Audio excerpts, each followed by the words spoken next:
네, 오늘 예배 나오신 우리 성도님들 말씀 가운데 큰 은혜 있으시기 바랍니다. 아들러 심리학이라고 여러분 이제 독일의 심리학자 아들러 심리학을 막 연구하던 어떤 일본 분이 미움받을 용기라는 책을 썼지요. 미움받을 용기라는 책은 워낙 유명해가지고 몇 년 전에 베스트에도 올랐어요. 그래서 세계적으로 많이 알려진 유명한 책입니다. 이 책에 보면은 이 미움받을 용기라는 책을 지은 그 저자가 뭐라고 말하냐면 여러분들이 내가 다른 사람한테 아무리 잘해줘도 모든 사람에게 아무리 잘해줘도 그 중에 몇 사람, 한두 사람은 꼭 나를 미워하는 사람이 있다. 왜냐면 모든 사람 100% 다 나를 좋아할 수는 없다는 거예요. 그래서 모든 사람에게 다 마음에 들려고 애쓰지 말라는 거예요. 어떻게 모든 사람이 나랑 마음이 똑같을 수가 있고 나를 좋아할 수가 있냐. 그런 거는 있을 수 없다. 그래서 모든 사람 100% 내가 다 마음에 들려고 애쓰지 말고 어차피 몇 사람은, 그중에 한두 사람은 꼭 나를 미워할 수 있다.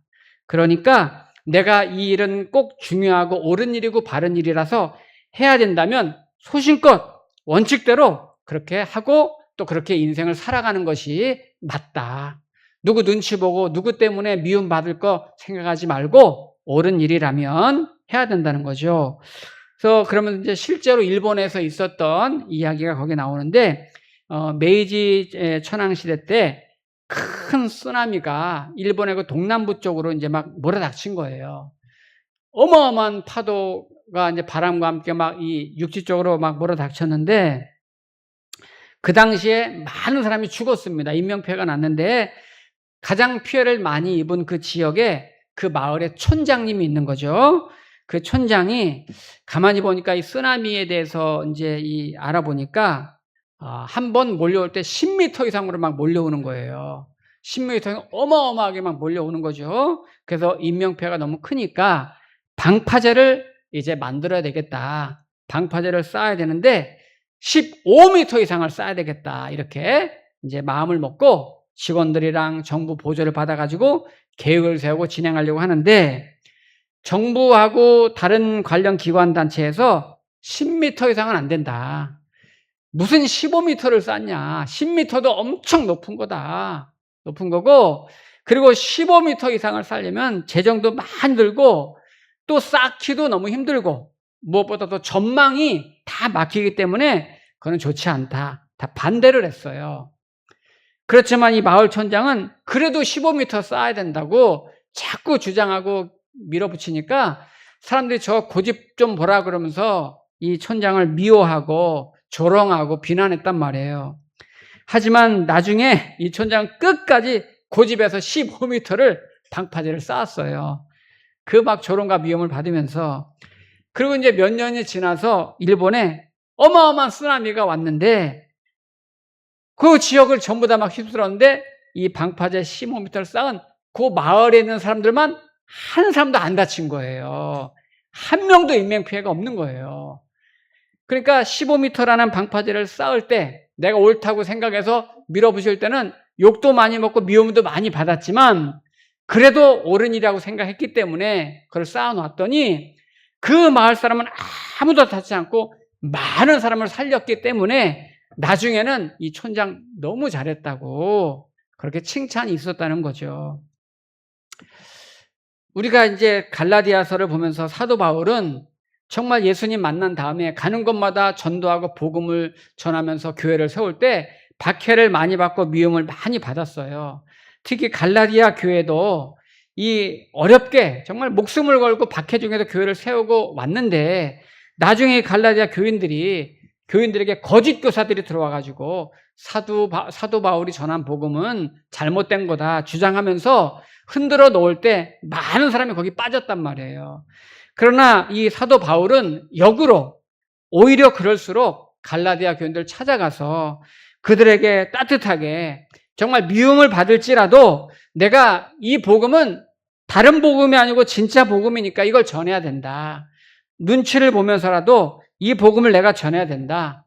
그러면서 오해와 미움 속에서도 이 복음을 전하는 거예요. 근데 역으로 보면은 이 사도 바울이 오늘 갈라디아서에서 어떤 표현이 있냐면 오늘 1장 11절 읽었잖아요. 11절에 보면 형제들아 이렇게 형제들아 내가 너희에게 알게 하노니 여기 형제들아라는 말이 그냥 글로 써 있으니까 우리가 이제 느낌이 별로 없는데 형제들아라는 말은 호칭은 정말 가까운 아주 친밀한 관계가 아니면 사용하지 않는 말이에요. 그리고 오늘 본문 구조상 볼 때 아주 따뜻하게 굉장히 부드럽게 아주 정이 듬뿍 담긴 그런 마음으로 형제들아 이렇게 부르는 거예요. 그런데 이 말이 갈라디아서에서만 9번이 나와요. 형제들아. 그런데 지금 바울이 갈라디아 교인들에게 따뜻하게 정이 듬뿍 담기게 부드럽게 다정하게 형제들아 라고 부르는 그 갈라디아 교인들은 어떤 사람들이에요? 우리 지난 시간에 봤던 것처럼 유대의 거짓 교사들이 들어와가지고 바울이 전한 복음은 잘못된 거다 하면서 다른 복음을 전했단 말이에요. 그래서 흔들려서 거의 많이 빠졌어요. 그래서 바울의 입장에서는 갈라디아 교인들이 미운 거죠. 섭섭해요.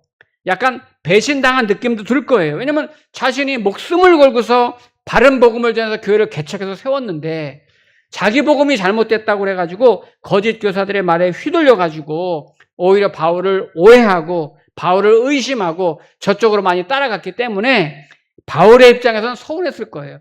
만약에 제가 바울이었으면 갈라디아 교인들의 무척 섭섭하고 서운해가지고 어떻게 형제들아 따뜻한 말이 절대 친근하게 부르지 않을 거예요. 그런데 바울은 그럼에도 불구하고 미움을 받고 오해를 받지만 형제들아 친근하게 다정하게 그렇게 부르는 거예요. 그래서 갈라디아에는 다른 서신보다 더 9번이나 많이 그렇게 불러요. 제가 이거를 통해서 제가 먼저 느낀 게 뭐냐면 그렇구나. 목사인데 그리고 복음 전하는 사람은 또 교회 중직에 있는 분들은 바로 이러한 마음을 가져야 되겠구나. 복음을 전하는 자의 매우 중요한 자세가 이런 거겠구나 생각이 들어요. 여러분 저도 그렇고 리더들은 다 감정도 있죠. 리더라도 지도자들도 다 속상한 일 있고 섭섭할 때 있지요. 그러나 서운한 일이 있어도 그거 드러내지 않고 내려놓고 감춰놓고 하나의 목적, 저 사람이 예수님을 믿을 수만 있다면 복음이 전파될 수만 있다면 구원이 더 중요하니까 생명을 살리는 게 더 중요하니까 오히려 내 자신의 이런 감정을 감추고 정이 담긴 사랑의 언어로 사랑하는 성도님, 사랑하는 권사님, 정말 형제들아, 집사님 이렇게 부르는 거죠. 어느 신학대학에 가면 이제 신학 과목을 공부하는 중에 전도학이라는 과목이 있어요. 전도학, 선교학, 목회학, 설교학 이런 과목들이 있는데 전도학이라는 과목에서 교수님이 전도학을 가르치다가 다음 주에는 실습을 나갈 겁니다. 그랬대요. 그래서 이제 다음 주가 돼가지고 우리 지난주에 전도하는 방법을 가르쳐 줬습니다. 그래서 사람을 만나면 이렇게 기독교의 교리를 요약해서 잘 전하고 이런 질문이 들으면 이렇게 답변하면 됩니다. 한 사람 한 사람 만나서 그렇게 하기로 하고 자 이제 만난 사람들에다 이제 이름도 적어오고 어떻게 전했는지 이제 페이퍼도 주고 두 명씩 신학생들을 짝지어가지고 이제 이 시내 복잡한 시내 거리로 와가지고 이제 이 교수님이 파송을 한 거예요. 앞으로 60분 후에 만나겠습니다. 이렇게.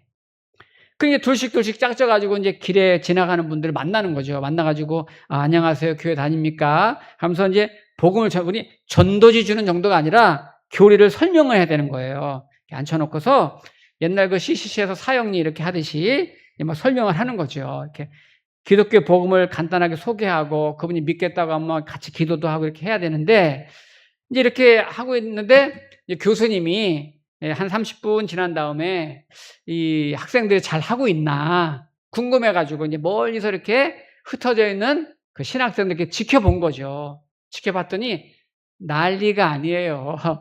이 신학생들이 대부분이 가가지고 논쟁을 막 하는 거죠. 그게 아니라니까요. 글쎄 제 말 좀 들어보세요. 막 하면서 논쟁을 벌인다든지 막 마찰을 빚는다든지 때로는 어떤 사람 막 갈등을 일으키고 다투기도 하고 이런 일들을 이제 목격한 거예요. 너무 막 자기 말하면서 설명하느라고 바쁘기도 하고 이런 식으로 진행되면은 전도는 거의 실패하는 거죠. 여러분, 미안한 말씀이지만은 이런 측면에서 이단들은 정말 대단한 거예요. 여러분, 이단들 집에 찾아오거나 길에서 만나보셨어요? 저도 만나봤어요. 저도 저 예수 믿으세요? 하면서 교회 좀 다니세요? 제가 복음 좀 전할게요. 이런 이단들 저도 만나봤어요. 만나봤는데 이단들 절대 인상 안 씁니다. 절대 분노하지 않아요. 절대 논쟁하지 않아요. 절대 하지 않죠. 그분들 하지 않아요. 그리고 오히려 심지어 상대방한테 그 복음 전하는 그 이단들한테 막 큰 소리 치고 막 막말하고 막 모욕감을 줘도요, 이분들은 네 다음에 또 뵙겠습니다. 오히려 그렇게 인사를 하지, 방긋방긋 웃으면서 그렇게 인사를 하지 절대 인상 안 써요. 이분들은 얼마나 그 훈련이 돼가지고 웃으면서 다음에 뵙겠습니다. 다음에 뵙겠습니다. 그래서 방긋방긋 그렇게 가요. 야, 이런 거는 진짜 잘하는 정도가 아니라 훌륭해. 예. 그런데 오늘 사도 바울이 다른 복음에 빠져가지고 계속 다른 데로 넘어가고 흔들려 버리고 따라간 이 갈라디아 성도들에게 섭섭함도 있고 배신감도 있을 텐데도 오히려 다시 찾아가서 형제들아 따뜻하게 친근하게 그들을 부르는 거예요. 그리고 중요한 본론이 나오는데 기독교 복음이 뭔가를 가르쳐 주는 거예요. 다른 복음 말고 진짜 복음은 이거다.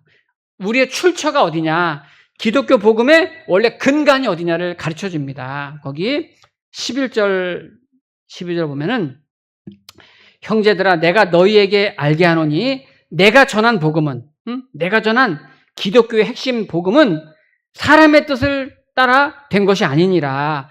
이는 내가 사람에게서 받은 것도 아니요 배운 것도 아니요 오직 예수 그리스도의 계시로 말미암은 것이다.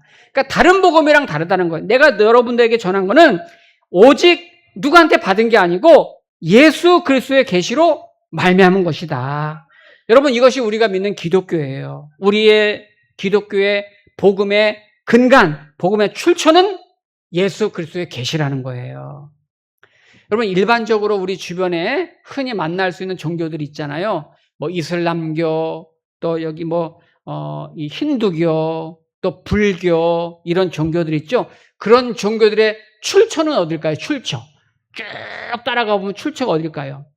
이런 종교들의 출처, 핵심에 계속 들어가 보면은 결국 대부분이 어떤 한 사람이 뭔가를 깨닫고 또 뭔가를 고안하고 뭔가의 어떤 창안을 해가지고 그거를 정리하고 집대성하고 체계화시켜가지고 그거를 종교화하고 신학화해가지고 그거를 숭상하고 경배하게 하는 것이 일반적인 종교들의 특징이죠. 제가 이제 군대에 있을 때 저보다 한 달 먼저 들어온 고참이 있어요. 군대는 일주일 먼저 들어도 고참이에요. 그 앞에서 깍듯해야 되죠.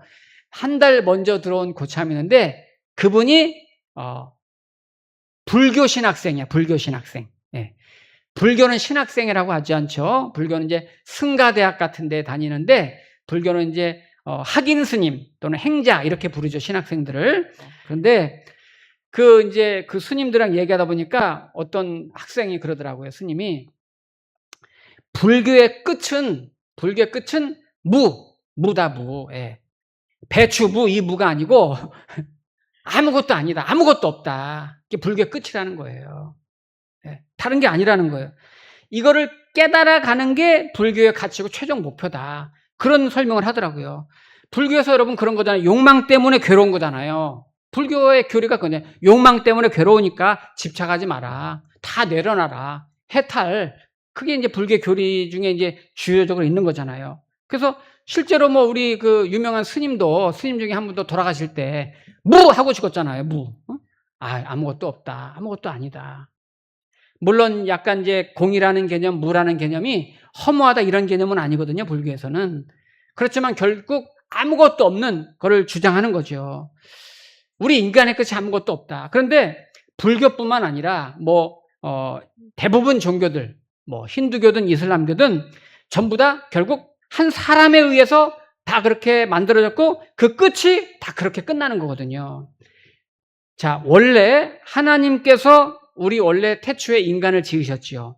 인간을 지으시고 창조하실 때는 이 인간을 하나님의 형상으로 지었잖아요. 이 말이 뭐냐면 하나님 안에 머물러 있을 때만 참된 평안이 있고 참된 행복이 있도록 만드는 거예요. 구조적으로 하나님이 우리를 그렇게 만든 거예요. 옛날에 여러분 코드가 요즘은 다 220V 코드인데 옛날에 110V 코드 있었어요. 아세요? 네. 우리 같은 세대니까 뭐 알죠? 110V 코드를 220에 꽂으면 꽂아지지도 않지만 꽂았다 고장나요. 그런 것처럼 우리 사람은 하나님이라는 코드에 꽂아야 진짜 이게 행복하고 만족하고 평안한 삶을 살 수 있도록 하나님이 그렇게 만드셨단 말이에요, 우리를. 근데 자꾸 세상에 있는 다른 코드에 꽂아봤자예요. 예. 그렇던 우리 인간을 그렇게 만드셨는데 뱀으로 가장한 사탄이 나타나서 인간을 유혹하죠. 그래서 죄를 짓게 만들고 인간이 그때부터 죄를 적으면서 하나님이랑 관계가 끊어지잖아요. 끊어지고 관계가 이제 멀어지면서 그때부터 죽음이 온 거잖아요. 우리 인간에게 사망이 오고 심판이 온 거예요. 관계가 깨졌으니까. 하나님과 단절됐으니까요. 이럴 때 단절돼버리고 깨져버린 인간들이 야, 우리가 어떻게 하면 영원히 살 수 있을까? 어떻게 하면 영생을 얻을 수 있을까? 그 길을 연구하고 노력하고 찾기 시작한 거예요. 이쪽으로 가면 우리가 살 수 있을까? 이쪽 길로 가면 영생할 수 있을까? 찾기 시작하다 결국 더듬거리면서 찾다가 만들어진 것들이 여타 종교들입니다. 그래서 결국 이런 것들은 인간이 헤매다가 인간이 깨닫고 인간이 고안하고 인간이 창안해서 만든 것들에 불과한 거예요. 그러나 사도 바울이 오늘 전하는 복음의 출처, 기독교의 출처는 어디입니까? 인간이 만들고 창안한 것이 아니고 하늘 하나님께서 먼저 우리에게 내려오셔서 하나님이 먼저 우리에게 찾아오셔서 우리를 만나주신 것이 기독교의 복음이잖아요. 완전히 차원이 다른 거잖아요. 그래서 오늘 12절이 그 말씀이에요. 이는 내가 사람에게서 받은 것도 아니요 배운 것도 아니요 오직 예수 그리스도의 계시로 하나님이시요 하나님의 아들이신 그 예수님을 통해서 이 복음이 온 것이다. 이렇게 말하는 거예요. 그러면서 바울이 내가 그러면 그 복음을 어떻게 받았나? 하나님으로부터 온 예수 그리스도의 계신 복음을 내가 어떻게 알고 받았나를 이제 그 설명하는 대목이에요. 다윗이 어떻게 받았어요? 다메섹으로 막 예수 믿는 사람들을 잡으려고 교회를 핍박하라고 달려가다가 거기서 유대인 중에서 유대인, 바리새인 중에서 바리새인이 사도 바울이잖아요. 원래는 그 예수 믿는 사람을 잡아 가두려고 쫓아가다가 부활하셔서 빛으로 나타나는 예수를 만나죠. 만나면서 거기서 완전히 뒤집어지잖아요. 자, 그 장면이 오늘 여기 나오는 거예요. 13절 보시면 내가 이전에 유대교에 있을 때 행한 일을 너희가 들었거니와 하나님의 교회를 심히 박해하여 멸하고 그렇게 살았죠. 내가 내 동족 중 여러 영갑자보다 유대교를 지나치게 믿어 내 조상의 전통에 대하여 더욱 열심히 있었으나 그러나 내 어머니의 태로부터 나를 택정하시고 그의 은혜로 나를 부르신 이가 그의 아들 예수를 이방에 전하게 하려고 내게 왔다 그랬어요. 근데 요 대목을 보면은 이 바울은 유대교의 선봉자고 요즘으로 말하면 율법 신학자 같은 사람인데 자기가 한 번도 틀렸다고 생각해 본 적이 없는 사람이잖아요. 없는 사람인데 예수님 만나서 뒤집어지는 거잖아요. 그래서 여기 너무 짧게 설명을 했어요. 그래서 이 현장을 직접 가서 우리가 한번 그 장면 한번 보면 좋겠어요. 자, 그 사도행전 22장을 한번 가보세요. 사도행전 20, 앞으로 좀 넘기시면은 사도행전이 나오거든요. 그 현장을 직접 봐야 이 흥미진진합니다. 사도행전 22장을 찾으세요. 거기서 제가 말씀을 마치려고 하는데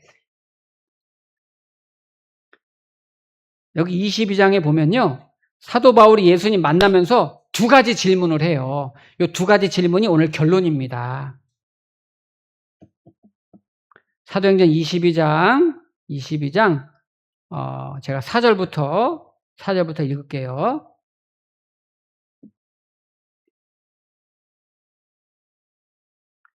22장 4절부터 읽을게요. 그쭉 보면은 사도 바울이 이제 두 번 예수님께 질문하는 내용이 나오는데, 자, 제가 읽을게요. 내가 이 돌을 박해하여 이제 기독교를 말하는 거죠. 사람을 죽이기까지 하고 남녀를 결박하여 옥에 넘겼노니. 예.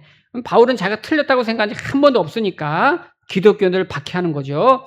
이에 대제사장과 모든 장로들이 내 증인이라. 또 내가 그들에게서 다메섹 형제들에게 가는 공문을 받아가지고 거기 있는 자들도 결박하여 예루살렘으로 끌어다가 형벌받게 하려고 가더니, 가는 중 다메섹에 가까이 갔을 때에 오정쯤 돼 호련히 하늘로부터 큰 빛이 나를 둘러 비치매. 이제 예수님이 빛으로 나타나신 거거든요. 내가 땅에 엎드러져 들으니 소리가 있어르되 사울아 사울아 네가 왜 나를 박해하느냐 하시거늘 내가 대답하되 주님 누구시니까 하니 이르시되 나는 내가 박해하는 나사렛 예수라 하시더라. 네, 지금 초자연적인 풍경 속에 신의 음성 빛으로 나타나신 예수님이 바울을 만나시는 장면인데, 이때 바울이 맨 처음에 질문한 게 뭡니까? 8절에 보니까 내가 대답하되 주님 누구시니까? 주님 누구십니까? 이렇게 물어봤어요, 예수님께. 그러니까 예수님이 나는 네가 박해하는 나사렛 예수다. 이 말은 그러니까 구약 성경에서부터 수천 년 전에 예언되었던 메시아, 인류의 구원자로 오시기로 했던 그 메시아 구원자 예수 그리스도, 그게 바로 나다, 이렇게 말씀하시는 거예요. 여기서 이 사도 바울이 고꾸라지는 거지요. 우리 성도님들도 예수 그리스도가 나의 구원자임을 믿습니까? 자, 그러면 믿으면 그 다음 질문이 나오는 거예요. 바울이 그 다음 질문 뭐라고 하나 보세요. 10절에 보니까 내가 이르되 주님 무엇을 하리이까? 주께서 이르시되 일어나 다메섹으로 들어가라. 내가 해야 할 모든 것을 거기서 누가 이르리라 하시거늘. 네, 지금 사도 바울의 두 번째 질문이 뭐냐면 주님 무엇을 하리이까? 여러분, 이게 참 중요한 거예요. 진짜 저와 여러분이 예수님이 나의 구원자시고 예수를 믿는 성도라면 우리도 두 번째 이 질문을 해야 되는 거예요. 첫째, 주님 누구십니까? 주님 누구십니까? 주님은 나의 구원자십니다. 나의 그리스도십니다. 하나님의 아들이십니다. 고백했다면 두 번째 질문, 주님 무엇을 하리이까? 주님 내가 어떻게 살까요? 진짜 예수 그리스도를 믿는 구원자로 믿는 성도가 고백해야 될 질문은, 그 다음 질문은 주님 내가 무엇을 하리이까? 이 말은 뭐예요? 지금처럼 살지 않겠습니다. 다르게 살겠습니다. 이런 뜻이잖아요. 바울의 이 두 번째 질문, 주님 무엇을 하리이까? 주님 내가 이제부터 어떻게 살까요? 그동안 바울은요 정말 율법학자요, 율법의 신학자요, 유대인 중에 유대인, 바리새인 중에 바리새인으로 살면서 열심히 특심이 되어 부지런히 살았지만 뭘 하고 사는지도 모르게, 삶의 이유도 모르게 열심히 살았어요.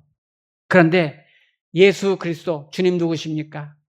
그 주님이 나의 그리스도시요 구원자인 걸 깨닫는 순간, 주님 내가 무엇을 하리까? 이제 내가 어떻게 살까요? 이 질문의 의미는 뭐예요? 그동안 주님 내가 옳은 줄만 알고 살았었는데, 열심히 살았는데 헛살았습니다. 자기 부정하는 거예요. 그동안 내가 살아온 거, 내가 목표도 틀렸고 내가 살아온 경주도 잘못 살았습니다. 주님 이제 어떻게 살까요? 그래서 인생은 60부터가 아니라 인생은 예수님 만나면서부터 이게 달라져야 되는 거예요. 달라져야 되는 거예요. 자, 성도님들, 우리가 예수님을 믿고 정말 만나서 영접한 자녀고 구원자, 구원받은 하나님의 자녀인 걸 믿는다면 예수님께 물어보셔야 돼요. 오늘 여러분 물어보세요. 주님, 내가 이제 무엇을 하리이까? 주님, 내가 지금부터 어떻게 살까요? 하나님께서 우리 성도님들에게 왜 돈을 주셨을까요? 돈 좋죠. 눈이 갑자기 번쩍 뜨는 분 계시네. 돈 얘기하니까. 돈 좋죠. 여러분, 하나님이 우리 자녀 교육시키고 또 먹고 입고 그렇게 살라고 돈 주셨어요. 근데 그렇게 쓰고 돈 남아요. 여러분, 그 남는 돈 가지고 뭐 할 거예요? 왜 남게 하셨을까요? 목사님, 저는 안 남아요. 없어 죽겠어요. 그 집은 얼만데요? 여러분, 우리가 돈 가지고 욕심부리고 사치하고 자랑하고 방탕하고 쌓아두고 분에 막 넘치게 너무나 과분하게 큰 집에서 큰 자동차 타고 인생 즐기라고 준 거 아닙니다. 하나님이 돈 주실 때 기본적으로 먹어야 되죠. 입어야 되죠. 아이들 교육해야 되죠. 누구나 해야 되는 거고 그거 하라고 주신 거 맞아요. 기본적인 생활 해야 돼요. 문화생활도 해야 됩니다. 운동해야 됩니다. 그거 하나님 탓하지 않습니다. 그런데 그 다음에 또 내가 여유가 있다면 왜 하나님이 나에게 남들보다 조금 더 여유 있게 주셨을까요? 우리에게 하나님 건강 주셨습니다. 왜 건강 주셨을까요? 왜 오늘까지 이렇게 건강 주셨을까요? 얼마 전에 어떤 성도님 만났는데 그러더라고요. 목사님, 저는 평생 감기 한 번 안 걸려봤어요. 그래요. 부럽더라고요. 평생 감기 한 번 안 걸렸대요. 성도님, 그러면 왜 평생 감기 한 번 안 걸리게 건강 주셨을까요? 라고 물어보진 않았는데 속으로 제가 그랬어요. 여러분, 저와 여러분들 왜 하나님이 건강 주셨을까요? 이 건강 가지고 나 자랑하고 나 즐기고 오래오래 그렇게 무병장수하라고 하나님 나에게 건강 주셨을까요? 어떤 분은 남들이 가지고 있지 않은 재능이 있습니다. 은사가 있습니다. 실력이 있습니다. 하나님이 그거 나에게 왜 주셨을까요? 뭐 하라고 주셨을까요? 그걸로 내 의의를 드러내고 나를 자랑하고 돈 많이 벌고 내 이름을 날리고 그렇게 하라고 주셨을까요? 여러분, 어떤 성도에게 하나님이 명예도 주시고 권력도 주시고 높여주셨어요. 저는 여러분 기도합니다. 우리 성도님들 기도할 때 하나님, 우리 성도님들에게 명예도 주시고 권력도 주시고 높은 자리도 주시고 승진하게 해주세요. 저 그렇게 기도하고 있어요. 정말입니다. 그러면 하나님 왜 나를 그렇게 올려주시고 높여주시고 그런 명예와 권세를 주셨을까요? 그 목적을 알아야 되는 거예요. 정말 내가 성도라면 내가 살아가는 이유, 목적 있는 삶을 살아야 되는 거죠. 예수님이 부활하신 다음에 낭망에 있는 제자들에게 와서 그랬어요.